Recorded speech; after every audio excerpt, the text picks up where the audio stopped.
तो परमाणु पदार्थ का वास्तु सिंपल समझ लो, जो पदार्थ होता है, पदार्थ की सबसे छोटी इकाई, मतलब इतना बड़ा अगर जो लकड़ी का पीस है, इतना बड़ा कोई लकड़ी का पीस है, उसका सबसे छोटा पार्टिकल क्या हो गया, यहाँ पे परमाणु। ठीक है, छोटा सा पार्टिकल क्या हो गया, परमाणु। ठीक है, अब अगर जो कह रहा है कि अगर जो ये स्वतंत्र अवस्था है, इसको निकाल दोगे, इसको निकाल दोगे, अलग अलग कर दोगे, तो लकड़ी रह जाएगी क्या, नहीं रह जाएगी। अब सिंपल समझ लो कि इन्हीं परमाणु जो होते हैं, परमाणु के संयोग से, यानी अगर जो हम दो परमाणु मिला दें, दो या दो से अधिक परमाणुओं को मिला दें, तो क्या बन जाएंगे, अणु। क्या बन जाएंगे, अणु। ठीक है, ये ध्यान रहेगा। इतना याद रखना कि पदार्थ की सबसे छोटी इकाई क्या होती है, परमाणु होती है, और दो परमाणु या दो से अधिक परमाणुओं को मिलाने पे क्या बनता है, अणु बनता है। ठीक है, समझ में आ गया। अब देखो पदार्थ की अवस्थाएं होती है तीन, जिसको मैं कई बार बता चुका हूँ, ठोस, द्रव और गैस। ठोस, द्रव और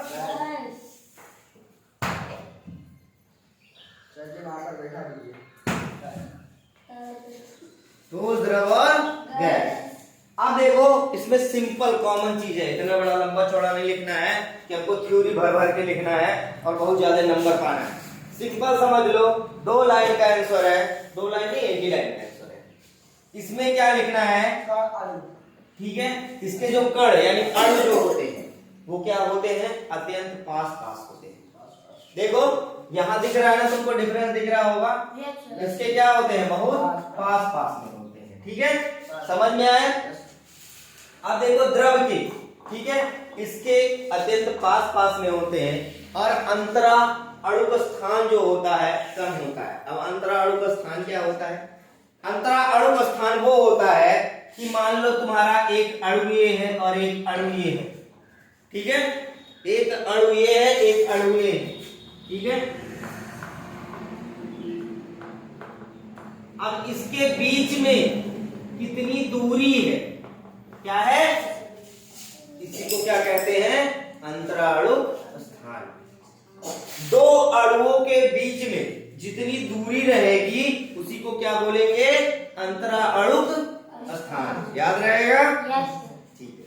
तो इन दोनों के बीच में यानी अंतराणु स्थान क्या होते हैं, बहुत ही कम होते हैं। ठीक है, अब आ जाते हैं द्रव पे।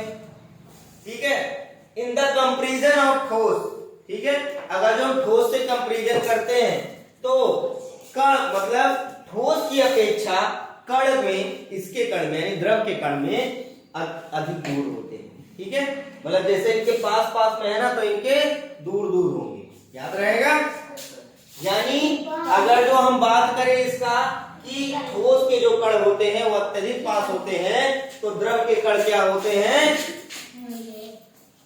ठोस की अपेक्षा कम पास में होते हैं। ठीक है, मतलब दूर होते हैं। जैसे यहाँ देखो इनके बीच में गैप बहुत कम है, इनके बीच में गैप बहुत ज्यादा।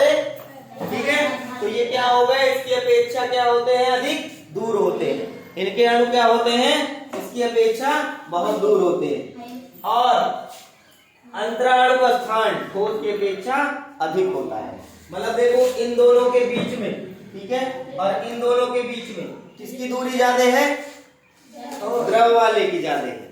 ठीक है, ठोस वाले की क्या है, कम है। ठीक है, अब देखो गैस, गैस जो होता है, गैस अणु जो होते हैं इसके बहुत दूर दूर होते हैं। अणु जो होते हैं बहुत दूर दूर होते हैं, मतलब एक अणु वहां मिलेगा तो एक अणु उस कोने में, एक अणु उस कोने में, तो एक अणु यहाँ। लेकिन एक चीज ध्यान रखना कि गैस में होता क्या है कि जहां भी गैस होता है, ठीक है, जहां भी गैस होता है वो क्या होते हैं कि उनके बीच का स्थान, अब तुम्हें दिख रहा होगा गैस में कि बहुत अलग अलग दिख रहे हैं, मैंने एक यहाँ है, एक यहाँ है, एक यहाँ है, एक यहाँ ऐसे। लेकिन कोई बात नहीं, इनके अणु दूर दूर हो सकते हैं, इनके अणु दूर दूर हो सकते हैं, बहुत दूर दूर हो सकते हैं, लेकिन जो अंतराणु का स्थान होता है वो बहुत ही कम होता है। अब पूछो ही कैसे, ये तो भूचाल हो गया, मैंने यहाँ एकदम वो था, यहाँ पे थोड़ा दूर दूर हो गया, तो बहुत दूर हो गया, तो अंतराणु का स्थान कैसे ज्यादा हो गया, तो सोचने वाली बात है कि नहीं है। है ना? कैसे हो गया भाई? ऐसा नहीं पड़ोसी आया हवा मारा ये वाला चल गया उधर, ये वाला उधर चल गया, ऐसा नहीं होता है।